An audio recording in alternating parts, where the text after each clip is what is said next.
السلام علیکم ناظرین، آپ کیسے ہیں؟ خدا کرے آپ کے اہل خانہ اور ارد گرد تمام چاہنے والے خیر خیریت سے ہوں۔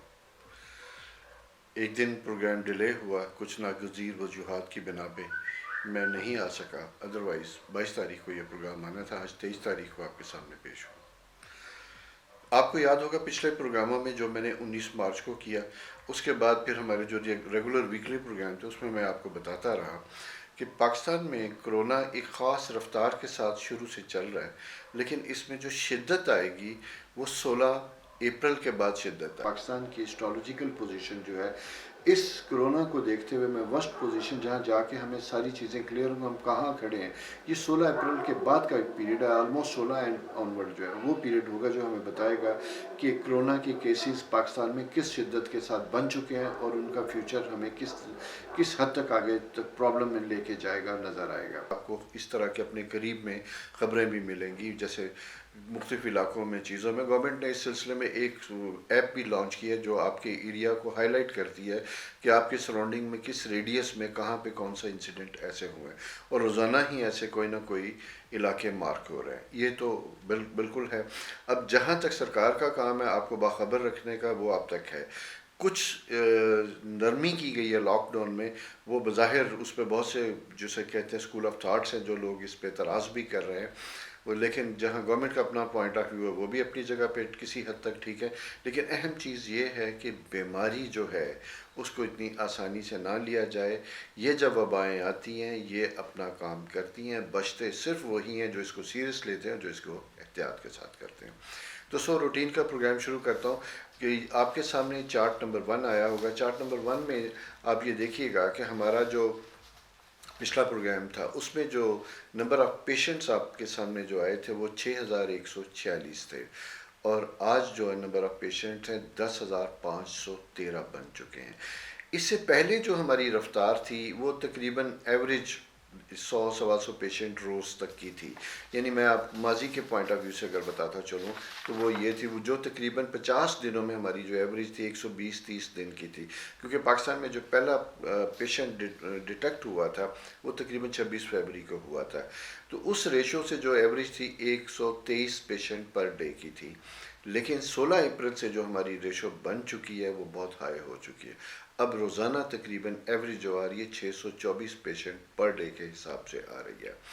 اور اسی طرح میں آپ کو بتاؤں کہ لاسٹ جو پچھلے 50 دنوں میں جو خدا نخواستہ جو لوگ فوت ہوئے تھے اس کی وجہ سے وہ 113 تھے، اور ان کی جو ایوریج شرح بن رہی تھی پر ڈے کے حساب سے وہ 2 بن رہی تھی۔ اور اسی چیز کو سامنے رکھتے ہوئے جب میں آپ کو بتاؤں گا تو ریکوری ریشو جو تھی وہ 1371 لوگ تھے، یعنی پر ڈے 27 کے حساب سے وہ بن رہا تھا، لیکن پچھلے ایک ویک میں 7 ڈیز میں جو پوزیشن بنتی ہے وہ بہت خوفناک بنتی ہوئی دکھائی دیتی ہے۔ اب جو ہماری اضافہ جو محض صرف میں یہ بتاؤں کہ ان پیشنٹ میں جو اضافہ ہوا ہے وہ 4367 کا 8 دنوں میں اضافہ ہوا ہے، اور یہ 71% انکریز ہے 7 ڈیز میں، یعنی 50 دن ایک طرف رہے اور 7 دن ایک طرف رہے۔ اسی کے ساتھ جو شرح اموات ہے 16 افراد پر ڈے پہ چلی گئی ہے، 111 لوگ فوت ہوئے ہیں 7 دنوں میں ہمارے، اور اسی طرح جو ہے کیور جو لوگ ہوئے ہیں وہ بھی ریشو جو ہے کافی بہتر ہے۔ اس پوائنٹ آف ویو سے اگر میں دیکھتا ہوں، میں نے پچھلے پروگرام میں بتایا تھا کہ ہمارا ریکوری بہتر ہے، لیکن اب چونکہ نمبر آف پیشنٹ بہت زیادہ بڑھ چکے ہیں تو لہٰذا ریکوری ایز سچ اتنی اچھی نہیں ہے۔ ٹوٹل اگر ہم پیشنٹ کے پوائنٹ آف ویو سے ساری فگرز کو اگر ہم دیکھتے ہیں تو نمبر آف پیشنٹ جو کرنٹ ہمارے سامنے موجود ہیں اس وقت 10,513، جو لوگ فوت ہو چکے 224، یہ ریشو جو ہے ڈیتھ ریشو جو بنتی ہے 2.1% ہے، یہ نمبر آف پیشنٹس کے پوائنٹ آف ویو سے۔ یہ میں پھر کلیئر کرتا چلوں کہ یہ وہ پیشنٹس ہیں جو ڈائگنوز ہوئے، جن کے ٹیسٹ ہوئے، جن کو کنفرم کیا گیا ہے۔ وہ افراد جو ہاسپٹل نہیں گئے، وہ لوگ جنہوں نے اپنے ٹیسٹ نہیں کروائے وہ اس میں شامل نہیں، جس کے بارے میں خدشہ یہ ہے کہ ان کی تعداد بھی ہزاروں میں ہوگی، اور جیسا کہ آپ کو نظر آ رہا ہے کہ پچھلے ایک ویک میں تیزی سے یہ نمبر آپ کے سامنے آ رہے ہیں، تو یہ چیز اسی چیز کو شو کر رہی ہے۔ ریکوری ریشو 2337 لوگ یعنی ہوئے، تو یہ جو ریکوری ریشو ہے 22% ہے، یہ اچھی ریشو ہے۔ میں نے اس کی وجوہات پہلے بھی بتائی تھی کہ ہمارے ہاں جو شروع میں لوگ انفیکٹڈ تھے وہ ینگ لوگ تھے، یعنی عمر رسیدہ افراد کم تھے. عمر رسیدہ افراد میں اور آلریڈی جن کو بہت سی ایسی بیماری ہیں وہ امیونٹی بھی کم ہے, بیماریاں بھی زیادہ تھے, ان کے برداشت کی کم تھی. تو اسی طرح فوت ہونے والے افراد میں بھی جو عمر رسیدہ افراد کی تعداد کم ہے, 40-20 کے درمیان نسبتاً لوگوں کی تعداد بہت معمولی سی ہے. تو اپنا خیال رکھیں, غذائیں خوب اچھی طرح کھائیں, امیونٹی اپنی بڑھانے کی کوشش کیجیے گا, اور اسی کے ساتھ ساتھ جج میں پھر بار بار یہ کہوں گا کہ احتیاط جس قدر ممکن ہو سکتی ہے وہ کیجیے گا. اس کے بعد آ جاتے ہیں ہم جی نیکسٹ چارٹ ہمارا جو تھا, جو آلموسٹ میری اس گفتگو میں تو آ چکا. 15 اپریل کو لوگ جو ڈیٹا تھا 113 فوت ہوئے, 22 اپریل کو جو لوگ فوت ہو چکے ہیں 224 ہو چکے ہیں, اور یہ 98% اضافہ ہوا ہے شرح اموات میں.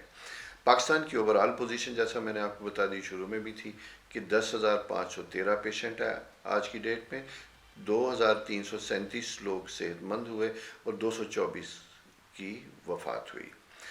اسی طرح دنیا کے اوپر اب اگر ہم نظر ڈالتے ہیں تو کیا ہو رہا تھا دنیا میں, آپ دیکھ بھی رہے ہوں گے کہ صورتحال اچھی نہیں ہے, بہت تیزی کے ساتھ اضافہ ہو رہا ہے دنیا میں اس مرض سے. لاسٹ ٹائم جب 15 اپریل کا پروگرام تھا تو اس میں 20,346 لوگ تھے جو ہم نے پروگرام کیا, جو بیمار تھے, انفیکٹڈ تھے, جو ورلڈ ریکارڈ تھا. یہ جو ورلڈ میٹر ایک سائٹ ہے, آپ بھی اگر اس کے اوپر چلے جائیں تو آپ کو لمحہ لمحہ ساری دنیا کی خبر وہاں سے ملے گی. ہر ملک میں انڈیویجولی تمام بڑی ڈیٹیل کے ساتھ بہت اچھی سافٹ ویئر ہے جو یہ ساری چیزیں ایپ ہے جو آپ کو بتا رہی ہے. آج 22 تاریخ کے اوپر جب ہم پروگرام دیکھتے ہیں تو یہاں پہ اس وقت جو انفیکٹڈ لوگ, جو بیمار لوگ ورلڈ وائڈ دنیا میں 26,46,466 لوگ ہیں یہ. اور یہ جو اس میں جو افراد, بیمار افراد کا اضافہ ہوا ہے 6,46,120, اور جو شرح بنتی ہے وہ 32% بنتی ہے. یعنی بیماری کم نہیں ہو رہی بلکہ 32% کی رفتار سے انکریز ہو رہی ہے. 4 نمبر چارٹ آپ نے دیکھا. اب ہم آتے ہیں پانچواں گراف جو آپ کے سامنے ابھی آئے گا, اس میں دنیا میں شرح اموات کیا بنتی ہوئی دکھائی دیتی ہے. 15 اپریل کو جو دنیا ساری میں جو ہمارے پاس ڈیتھ ریٹ تھا 1,26,758 لوگ تھے جو فوت ہوئے تھے, اور 22 اپریل کو جو تعداد ہے 1,84,353 لوگ ہیں. یعنی اس میں جو اضافہ ہوا ہے ڈیتھ کا 57,995, اور جو شرح بنتی ہے 45%. آپ نے پیچھے گفتگو میں سنا ہوگا کہ جو ریشو, بیماری کی ریشو ہے وہ تقریباً 38-39% کے قریب 32% کے قریب اضافہ بنتا ہے, لیکن شرح اموات جو ہے وہ 45% ہے. یعنی ایسے لوگ جو اس بیماری کے ساتھ نبرد آزمائیں, جینے کی کوشش کریں, ان میں کمی ہے.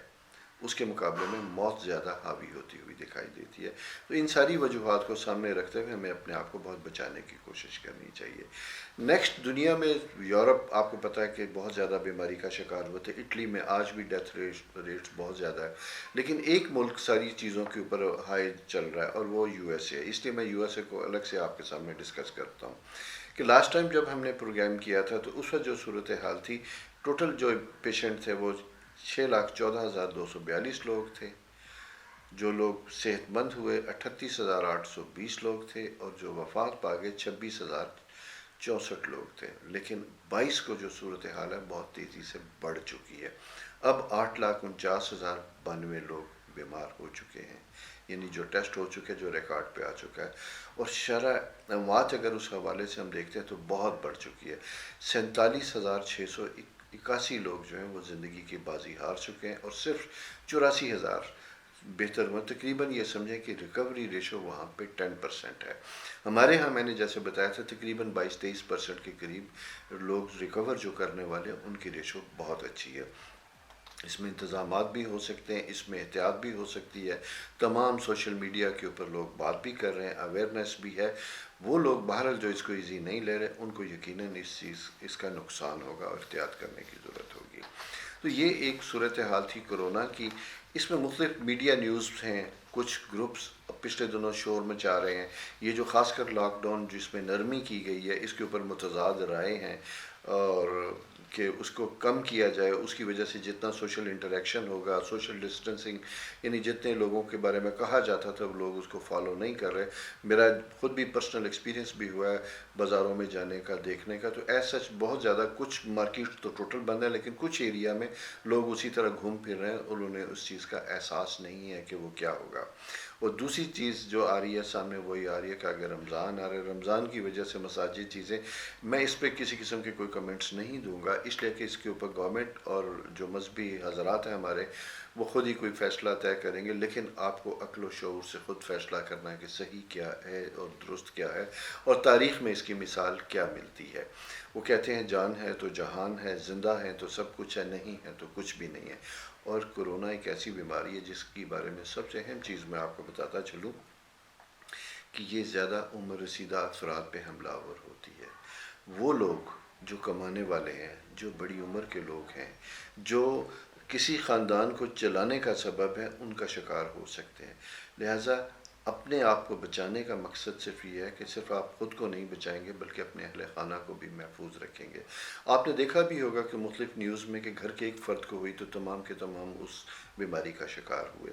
تو اس لاپرواہی کے ساتھ اگر کوئی آدمی اس کو ایزی لیتا ہے, یہ کوئی بہادری کی بات نہیں ہے یا اس میں کوئی فن کمال نہیں ہے کہ جی میں تو پرواہ نہیں کرتا.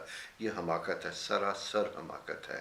اور جب آپ ایسی حماقت کرتے ہیں تو صرف اپنی جان نہیں, اپنے اہل خانہ کی جان کو بھی مصیبت میں ڈالتے ہیں. گھر آتے ہیں, گھر کے بزرگ وہ جلد آپ سے ہو سکتے ہیں, بچے اس سے انفیکٹڈ ہو سکتے ہیں. تو لہٰذا آپ کی اپنی ذمہ داری ہے کہ خود کو بچائیں, اپنے اہل خانہ کو بچائیں, اپنے محلے کو بچائیں, اپنی کمیونٹی اور اوورآل کرتے کرتے ساری سوسائٹی کو بچائیں. تو یہ ہر شخص کی الگ سے ذمہ داری ہے جس کے اوپر میں بات کر رہا ہوں. لاسٹلی ایک بات میں اور کرتا چلوں, میں نے پہلے پروگرام میں بھی کہا تھا کہ پیسے کو بچا کر رکھے. اس کی وجہ تھی, مجھ سے لوگوں نے پوچھا کہ آپ نے کیا لکھا تھا, تو میں بتاتا چلوں چونکہ میں نے یہ بتایا تھا کہ یہ پروسیس بہت لمبا ہوگا. تمام لوگ ایسے ہمارے جو معاشرہ اس میں ایسے نہیں ہیں کہ جن کے پاس بہت بڑا کیش اور لمبے عرصے تک گھر بیٹھ کے خرچ کر سکیں.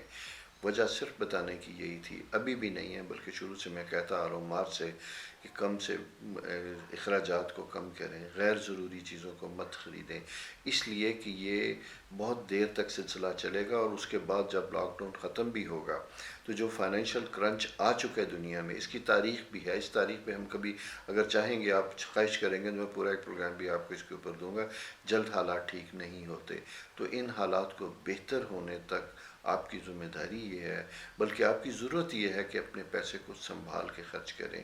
ایک بات. دوسری بات یہ ہے کہ یہ بہت خوشی کی بات ہے کہ ہمارے ارد گرد میں بہت سے لوگوں کو دیکھتا ہوں, جس میں ہم بھی شامل ہیں, کہ ایسے ضرورت مند جو دہاڑی دار تھے, کمانے والے تھے, روز کے روز تھے, ان تک امداد سرکار بھی پہنچانے کی کوشش کر رہی ہے. لیکن ایسے بہت سے لوگ خود اپنے طور پہ بھی یہ پہنچانے کی کوشش کر رہے ہیں. تو میں یہ چاہوں گا کہ اگر آپ کی ارد گرد نظر ہے تو ساتھ ساتھ یہ کوشش ضرور رکھیں, اپنے بچانے کے ساتھ ساتھ خود بیماری سے بچیں اور لوگوں کو بھوک سے بچانے کی کوشش کیجیے گا, ان کو تکلیف سے بچانے کی کوشش کیجیے گا. چھوٹے چھوٹے بچے ہیں, ان کی ضروریات پوری کیجیے گا. اور ایک چیز اور جو میں آپ سے کہنا چاہوں گا وہ یہ کہنا چاہوں گا کہ ہم جنس کی شکل میں تو لوگوں کی مدد کر رہے ہیں, خوراک پہنچا رہے ہیں, تھیلے پہنچا رہے ہیں, سارا کچھ پہنچا رہے ہیں, لیکن کچھ لوگ سفید پوش ایسے لوگ بھی ہیں جن کے پاس کیش کی کمی ہے. تو ہمارے اپنے گروپ میں بھی ڈسکشن ہوئی تھی, تو میں نے وہاں بھی دوستوں کو سجیشن یہ دی تھی کہ ہم کیش اپنی ان ضروریات کے ساتھ, روزمرہ کی کھانے پینے کے اشیاء کے ساتھ ساتھ اگر ممکن ہو تو کچھ کیش بھی ان کی مدد کریں, خاموشی کے ساتھ. اس لیے کہ بعض اوقات چھوٹی چھوٹی چیزیں, دودھ, بچے کی دوائی, کوئی اور چیز لینا ہوتا ہے تو وہ پہنچانے کی بھی کوشش کریں. یہ رمضان جو آ رہا ہے یہ عبادات کا مہینہ ہے, زکوٰۃ کا مہینہ ہے, اور میں سمجھتا ہوں کہ اس سے پہلے کبھی بھی اس رمضان کی اتنی اہمیت نہیں تھی جتنی اس دفعہ ہے. یہ آپ ثابت کریں کہ اللہ تعالیٰ نے جو رحمتوں کا مہینہ ہمارے لیے بنایا تھا, ہر شخص اپنی استطاعت کے مطابق وہ دوسروں تک رحمت پہنچانے کا سبب بنے گا. تو میں سمجھتا ہوں کہ الحمدللہ ہماری تاریخ بھی ایسی ہے کہ دکھ میں, تکلیف میں, زلزلے, سیلاب, کہ ہم سب کھڑے ہوتے ہیں, ایک دوسرے کی مدد کرتے ہیں. اور شاید بڑے برے حالات میں, کرپشن, مختلف طرح کے سیاسی بدنظمی کے باوجود بھی اگر یہ ملک چل رہا ہے, اس لیے چل رہا ہے کہ یہاں پہ خدا کی راہ میں دینے والوں کی کمی نہیں ہے. ہر شخص اپنی استطاعت کے مطابق بہت کوشش کرتا ہے. اس رمضان میں یہ کوشش بڑھا دیجیے گا اور لوگوں کی مدد جہاں جا سکتے ہیں جا کے کیجیے گا، پہنچ کے کیجیے گا۔ اللہ آپ کے لیے آسانیاں کرے، یہ رمضان مبارک کرے، آپ کو، آپ کے اہل خانہ کو کسی بھی قسم کی تکلیف سے، مشکل سے محفوظ رکھے۔ خدا حافظ۔